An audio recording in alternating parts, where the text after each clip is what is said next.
So it's my understanding from what I've heard before that if you find a wetland that's in the route that otherwise it ought to go, or if you find a park, or if you find 10 houses, you can mitigate that route by bridging the wetlands or creating another one by having the farmer change his irrigation ditch route, which is what creates our wetlands in the north field.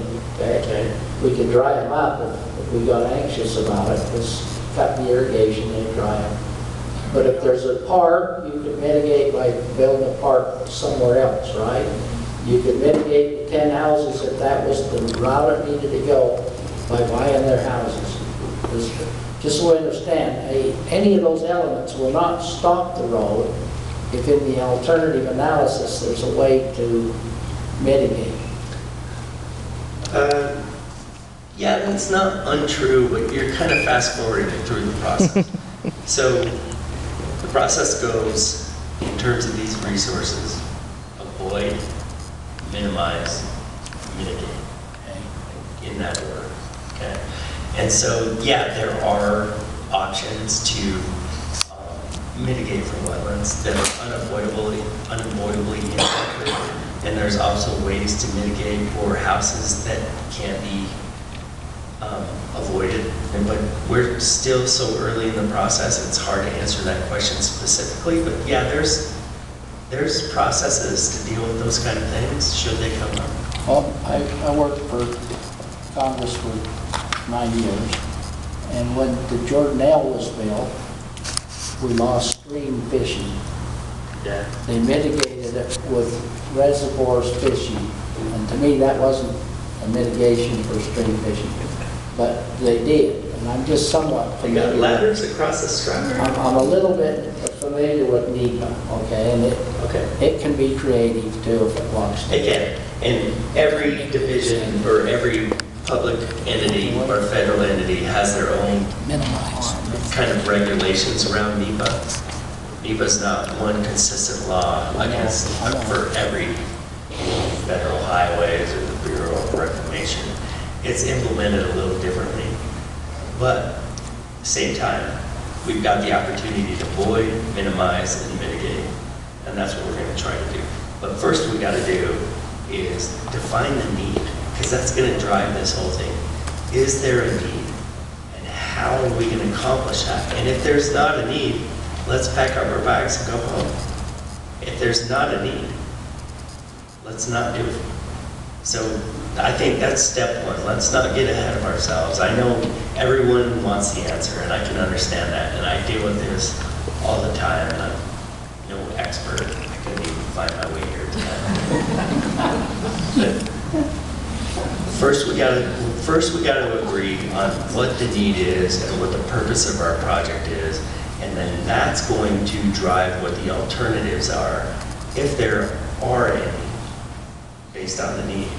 And then we can talk about, avoidance, minimization, and mitigation. But that's so far down the road, so to speak. Well, but what I learned, I'll speak loud or whatever, there was supposedly a need decided between Richfield and going over to I-15 going south. Okay. So they decided to build the road, and they started construction.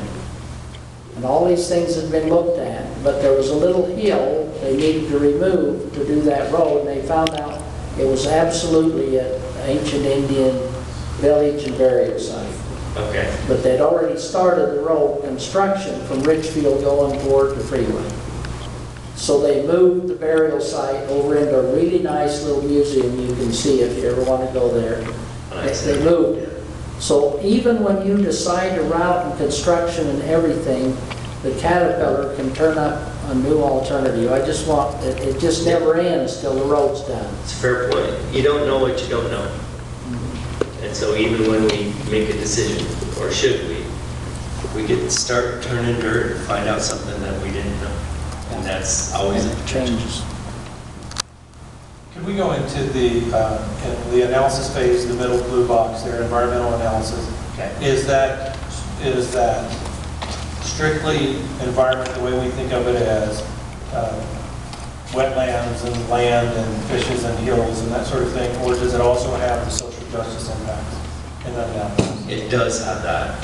So what we've got is, so that orange box above that is identifying the potential alternatives that are going to meet your purpose and need, right? So you have to, let's assume we've identified a need, we've come up with the purpose, and then we develop alternatives that could potentially achieve that need. And so that's generally how it goes. So can it meet your purpose? That's your number one question on your alternatives. If the answer to that is yes, I was like, then it's like, okay, it can meet those, but what are the costs? So what are the costs in terms of wetlands? What are the costs in terms of home displacements? What are the costs in terms of bisecting communities, you know? And even at some degree, financial cost. And so it kind of, it's a tiered system, so to speak. So can you meet your purpose and need, yes or no? That's kind of black and white. But then, so anything that can answer yes to that, and then it's like, yeah, but at what cost? So what are we giving up for those alternatives? And so that gives you a little bit of more of a filter of, you know, here's what we're gonna do, but here's what it's gonna cost. And so NEPA is really mostly a disclosure law, and really nothing more than that. It's, here's what we think is the problem. Here's our proposed solution for the problem. Here's the impacts to that solution. And here's the potential mitigation for that solution, or maybe we just walk away, don't build anything.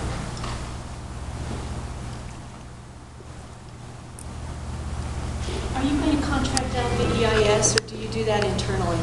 No, we're going to contract it out. So we'll put it out as what's called an RFQ, and put it out to multiple consultants, and they'll propose on it. Are those consultants national, regional, or just in Utah? All of the above. All of the above. Yeah. How many consultants does UDOT usually work with on this kind of a study? Do you have dozens that do this, dozens, or is it just a very few that usually get the bid? I would say it's a very few, but there are consultants that have more experience in the state than others, and so that's kind of what you're looking for. You're looking for relative experience, you're looking for availability, and you're working for qualifications. And that's kind of the three criteria that we judge the proposals on. So do they put a bid in on their costs as we're used to? No, or it's not is cost-based, it's qualifications-based. And that's, But up to 4 million supposedly, because that's what was approved, right? that's what's approved, but Start. Okay, so when could we know who you've given the bid to? as soon as we know. But when do you think that will be, please? So it hasn't been advertised yet, and so it's hard to say, but after we put the advertisement out, usually we put it out for at least 2 weeks, sometimes more, if it's a big study. This is looking like kind of a big study, so it may go more than 3 weeks. But, so once we have a better understanding of what we're looking for, I'm actually was looking forward to this meeting tonight, to learning about your concerns and how that might help inform our RFQ process and what we need to put into the RFQ to be thought about and developed. And so I don't hold me to it, but I think we're looking in mid-August. Would you, Jeremy?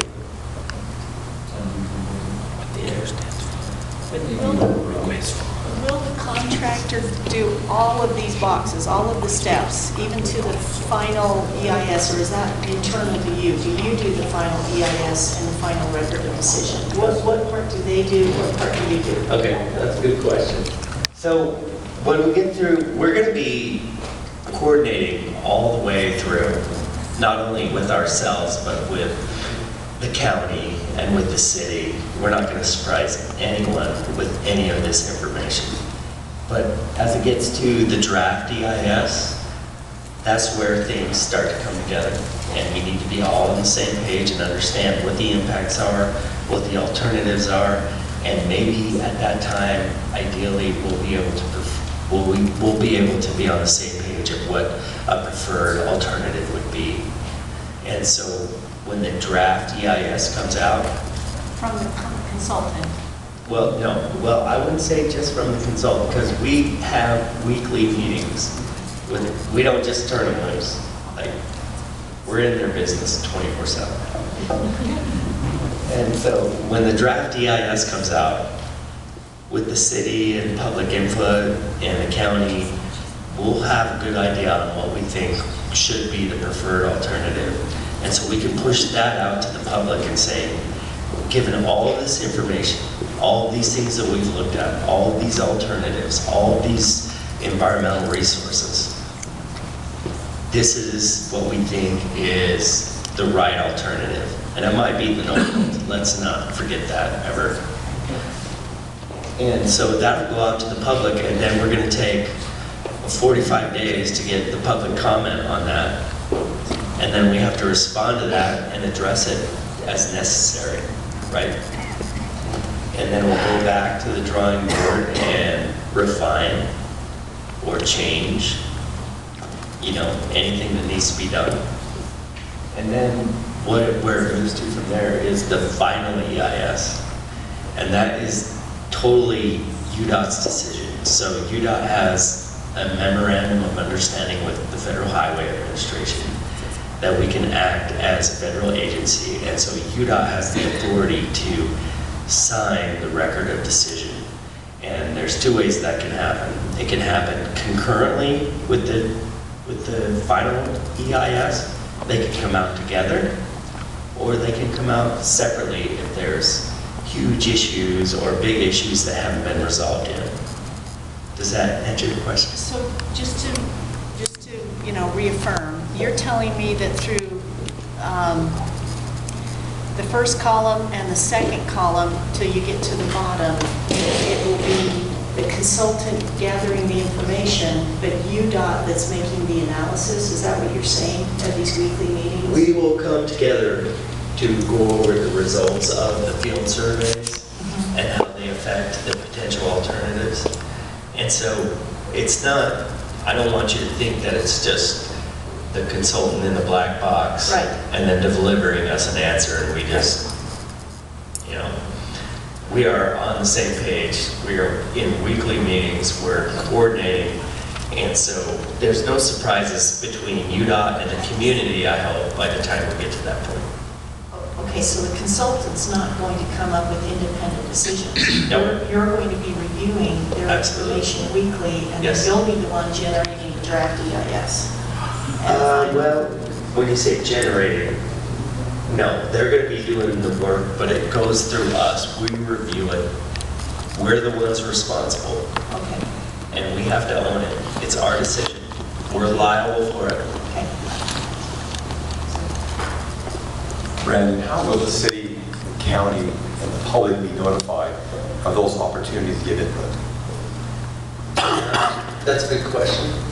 So the scoping period is very formal in terms of, we'll put a blast out, both through the Federal Register, but also the project website and otherwise, and through local papers on when it's going to happen and how you can get involved and how you can get on our email blast and those kind of things. And so there'll be, so to boil it down, there's a scoping period that's right off the bat. There's input that's going to be available for purpose and need and alternatives. And, then there's also, the draft and whatnot. And so I'm not sure I'm answering your question, but I feel like there's multiple opportunities for the public, the city, the county, and anyone else to get involved, should they just engage. Like generally on a study this size, we have a big communication team, we'll have a website, we'll have an email blast that you can sign up for, and hopefully there shouldn't be any lack of opportunity to be involved. Okay. But, and UDOT and the local elected officials will be in communication the entire time. Of course. I know everybody's anxious for that route to be designated. I know it won't be final, even in the draft. But once the draft comes out, you will designate the preferred alternative. Will it have a cost analysis for the preferred alternative? There's generally a cost estimate. So we can start understanding what lobbying then we have to do to help UDOT get funding approval, because that's, when this is all done, we know a route now, it's several years maybe before it's funded. Who knows? Well, that's, Does the urgency come forward in the EIS that will prioritize based on that what UDOT funds or not? UDOT doesn't do lobbying, we just try to help. No, but will the EIS say this is more important than another road in St. George? I mean, so it's just what it is, and then Is what it is. who decides the funding priority then? The legislature and the transportation. So then it is political, but not from you, is what you're trying to say. Yeah. You said that. Okay. I'll own it, but one big concern I have is you kind of mentioned that this is appearing to be a bigger than normal, if that's fair to say, you didn't say the word. The environmental process is looking bigger than smaller, that's fair. It's a good size study. So, we have 4 million that may or may not cover it. So what happens when you get the consultant bids and you look at them and everything and it's going to cost 5 million? We then wait for UDOT to authorize another $1 million, or what happens then? Because it looks like it may exceed 4 to me. That's what I'm seeing. Okay. Well, I have no answer to that. So they could fund Right it now, or just stop doing the it? Transportation Commission has allocated $4 million for this EIS. And we're going to move forward with that. And if things change, then it's going to be at the discretion of the Transportation Commission. So if it's 5 million, it might stop or it might be funded further. Let me take a stab at this. We've got just an estimate. I'm State Senator Ron Winterton. I represent Wasatch County. I also sit on the Transportation Committee, and I'm not on the appropriation. But the legislature can appropriate money for UDOT specifically for a project, or we just give them money and then the Transportation Commission then allocates that to funding. And we can put priorities on it saying, this is a high priority, we want you to look at this. And so we have discussions with the Transportation Commission themselves. And we'll have, we've had good representation from this. We're getting a new UDOT commissioner in August and have very good confidence that we're going to be represented very well and knowing the needs of this area. So I'm not concerned about that, and I pledge that I will do everything we can do to make this a priority in getting this project done and through. So, you know, the funding, it may be 2 years, but we can address that as we see the needs arise. And once we start a project, we want to make sure that we have the funds to complete it. Now, we'll complete the EIS, and it may be a couple years before we get the money allocated to UDOT to spend here. But we can, it's all doable. It's just that we've got to have a direction of going. The process they've outlined, we're going to do it right. And we're going to make sure every one of these steps are done, and public input is very important. And so you do have an opportunity during the scoping that gives them kind of marching orders to go out to do it. Then when they come back with all of the suggestions, they'll have an opportunity for you to look at the draft EIS. They'll address your concerns there before they ever come out with the final EIS.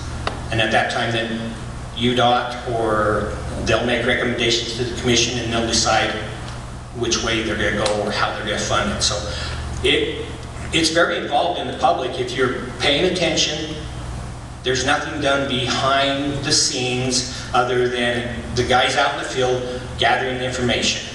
Then they'll come back and you shouldn't be in the dark at all. So I feel very comfortable with the process, having been through it several times and knowing that these guys try to look out for your good and they look at the impacts all the way around. And the alternatives, that's part of the scoping. What are some of the ways that we need to look at? Can we put pieces together? And then we'll study those and see what the costs are going to be. So I have a confidence in the UDOT people. We have good, and then as far as the third-party vendor that comes in, we've also screened that so that there's a short list of people that were really comfortable doing these projects. And so we've narrowed that down so it's not going to be a year process of filtering out who's going to be best for this process. It's not UDOT's first time, and we went through this on the mountain corridor, or the Uinta Basin, right? Let's not do that. But no, there's a good process. So again, if you have questions, get on their website, call me, call them. We'll get your answers. If we don't have the answers yet, we're not going to make it up. You'll have to be patient. I have a lot of confidence in you. I've talked to you on this, down League of Cities and other.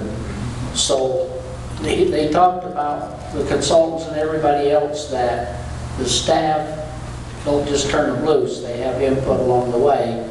They were a little careful in answering my somewhat political question. He's very good at his job. And the reason I'm seeing is that their administration, your legislative. So through this process, especially maybe at the draft EIS level, how much does Senator Winterton get to look at or have input to help support us? Because I believe in, you're our legislative. You speak, we can speak individually, but I believe in Republic form of government. You answer for this area, and especially where you're on the transportation. So do you monitor this like they do, only from kind of a... I see emails, and because it's in my district, I'll pay attention to it. And, there's a lot of opinion out there. And people want to kind of force their opinion on that that's the right one. I won't make a decision until I hear from the elected officials and what they come up with, and this is the recommendations. And then I can go forward with that. With your united voice, that's what I'll push for and make it a priority. But if we're not united, I can't be representing one entity and then hear from the other entity that I'm not representing them. That's where you need to come together and say, this is what's best. If 50% of you are happy and 50 are not, we're there. Hopefully we get 75% moving forward, but in most realities, we're not going to ever be 100% on board with any of the alignments. But if we can hit a medium, then we'll move forward with that. So probably you will be holding a town meeting at some point to hear from the community and electeds. These guys will do their job. I can include it in a town hall, but I'm not the sole decision maker here. I can help push, and I can help persuade funding the commission that will allocate money. I can do that part, but I won't make the decision for you. I will just be there to assist you. Well, Senator Winterton came, my name's Danny Good, I'm chairman of the Wasatch County Council. Senator Winterton came here